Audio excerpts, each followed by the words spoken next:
The stranger in the shop. Jax Carter lived a quiet life, the kind built on busted knuckles, oily hands, and long nights under flickering fluorescent bulbs. A mechanic on the edge of Outpost Vale 9, he repaired anything with gears, conduits, or an attitude problem. Mining crawlers, atmospheric tractors, fusion clamps, he could fix it all. But his shop was empty most nights. Ever since the core wars ended, people had left Vale 9 in waves, seeking safer colonies. Business died. Silence grew. And Jax grew used to it. So when the front door chimed on a dusty red evening, a soft, musical chime that wasn't his bell, Jax frowned, slid out from under a crawler engine, and wiped his hands on a rag. Standing in his doorway was a small alien girl. Maybe 7 years old in human terms. Pale blue skin. White hair like moonlight spilled down her shoulders. Large violet eyes with star-shaped pupils. She clutched something to her chest, a broken android. Small, humanoid, clearly designed as a companion unit. She stared up at Jax with trembling determination. "Mister, can you help Kiri?" she asked softly. Jax blinked. "Kiri is the droid." She nodded rapidly. She stopped talking. She stopped moving. "She won't wake up." Her voice cracked. "And I don't know how to fix her." Jax knelt to eye level. "I can take a look." "What's your name?" "Lyra," she whispered. He smiled. "Okay, Lyra. Let me see your friend." She handed the android over with the same care one would give a newborn. Jax carried it to his bench and scanned it. That's when he frowned. Advanced wiring. Quantum memory lattice. Stabilizers made with crystalline circuitry. This wasn't cheap civilian tech. This was royal grade. Elite grade. Classified grade. Jax looked at Lyra. "Where'd you get her?" "My mother gave her to me," Lyra said proudly. "She said I needed a companion when she's away." Jax chuckled softly. "Your mom must really care about you." Lyra's expression dimmed. "She tries. But she's busy." Jax didn't pry. Instead, he cracked open the android's chest plate and froze. Inside the circuitry, a tiny projection screen flickered, showing a glitchy surveillance feed. Someone had been watching through the android's eyes. And the connection had only been severed because the memory lattice fried. Whoever had built this droid wasn't just rich. They were dangerous. Jax swallowed. He repaired the stabilizer, reconnected the flux line, and waited. "Kiri?" Lyra whispered. The android's eyes lit with soft amber light. "Lyra," it said gently. "I am operational again." The girl squealed and hugged Jax so tightly he forgot to breathe. "You fixed her. Thank you." Jax smiled despite the unease settling in his chest. "No trouble at all." But as Lyra laughed, Jax felt a presence. A sensation like being observed through the veil of reality. He looked toward the window. Nothing. Just red dust drifting across the barren street. Still, he couldn't shake the feeling. Someone was watching. Middle, the secret mother. Lyra began visiting the shop daily.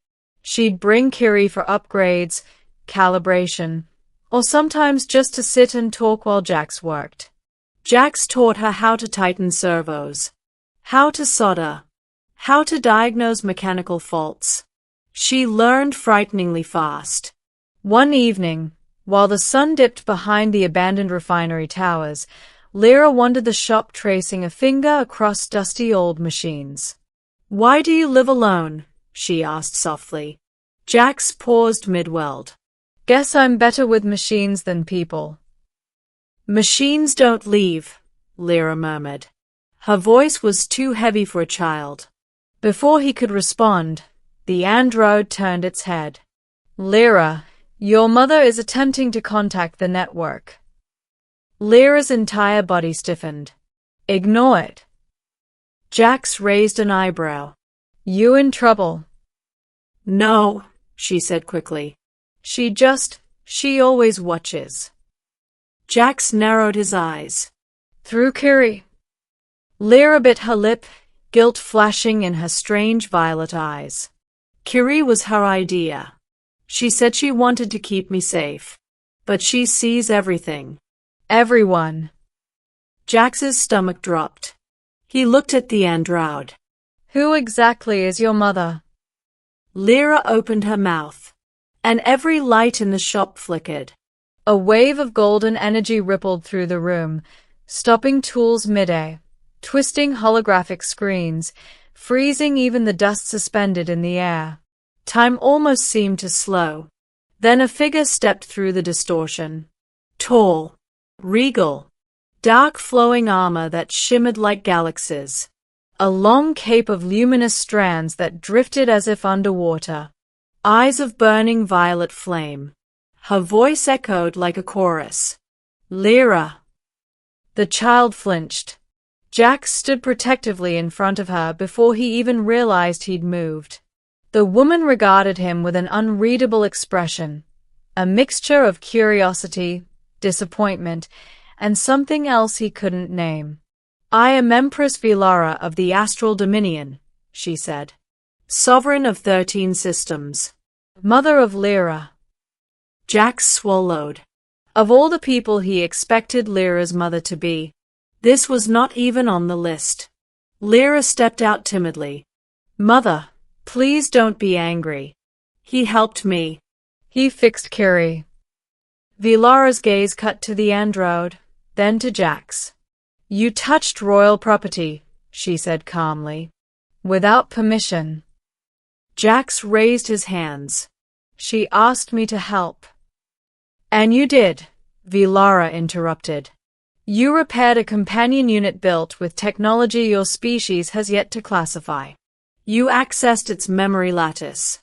Bypassed its molecular seals. Her eyes narrowed. How? Jax shrugged. I'm a mechanic. It's what I do. The Empress stared at him for a long moment.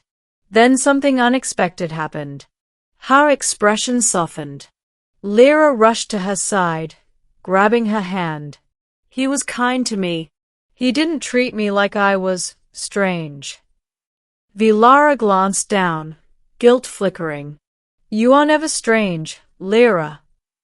You're always away, Lyra whispered.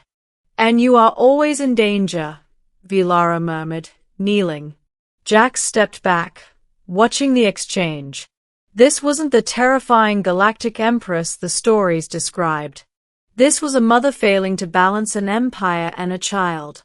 A mother terrified of losing her daughter. Vilara rose. You will continue repairing the android. Jax blinked. What? You have proven capable, she said. And my daughter trusts you. That doesn't mean I want royal attention. No, Vilara said, smiling faintly. I imagine you do not. She turned away. But it appears you have it. Jax groaned internally. This was bad. This was very, very bad. Climax. The assassins arrive. Days passed. Lyra became a fixture in Jax's life. And Vilara visited more often than she admitted. Watching from shadows. Observing Jax's work. Studying him like a system she couldn't categorize. One night, Jax was closing the shop when alarms on Kiri's sensors screamed. A blast shook the street. 3 armored assassins dropped from a stealth skiff, cloaked in shimmering black armor etched with red sigils. Target located. One hissed. Eliminate the child. Jax grabbed Lyra, diving behind a crawler chassis. Plasma bolts tore through metal. Kiri projected a shield dome, but it flickered under heavy fire. Jax shouted, Lyra, stay down. The assassins advanced. Then, a crack in reality. A blast of violet flame.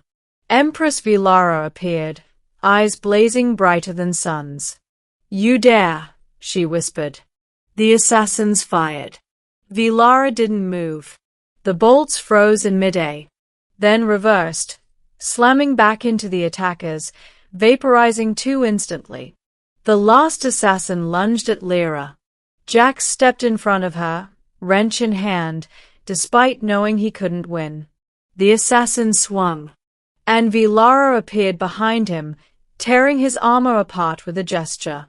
Silence fell. Jax panted, still shielding Lyra. Vilara stared at him, something fierce and shaken in her expression. "You protected my daughter," she said. Jax swallowed. "She needed me." The Empress stepped closer. "You are unusual, Jax Carter." His cheeks flushed. "I get that a lot." Vilara's lips curved. "I find that I do not dislike it." Lyra threw her arms around Jax. "I don't want to leave." Vilara hesitated, then looked at Jax. And for the first time, she looked uncertain. "Would you allow my daughter to stay under your care, on occasion?" she asked softly. "A place where she can be a child, not a symbol." Jax nodded immediately. "Yeah, she's welcome here anytime." The Empress exhaled, relieved and grateful. Ending a new future. The Empress restored the shop, vaporized the assassin's skiff, and placed a protective ward over the entire building, one that shimmered faintly like starlight. Before leaving, she looked at Jax quietly. "You repaired more than an android," she said. "You restored something I feared was lost." "What's that?" Her voice softened. "A place where my daughter can laugh." Lyra hugged him goodbye, promising to return with cool star rocks and stories of nebula whales. And as Vilara prepared to step through a portal of swirling violet flame, she paused. "Jax Carter." "Yeah." She held his gaze. "You will see me again." Something in her tone made Jax's pulse quicken. He nodded. "I'll be here." The Empress smiled, a real smile, not the regal mask. Then she vanished. Jax stood alone in his dusty shop, staring at the faint violet shimmer left behind. His life had changed. A blue-skinned girl. Her brilliant android. An empress with fire in her eyes. He never asked for any of this. But as he looked at the repaired android, still humming gently, Jax couldn't help but smile. "Guess I'm royal tech support now." He shook his head, chuckling. This was only the beginning.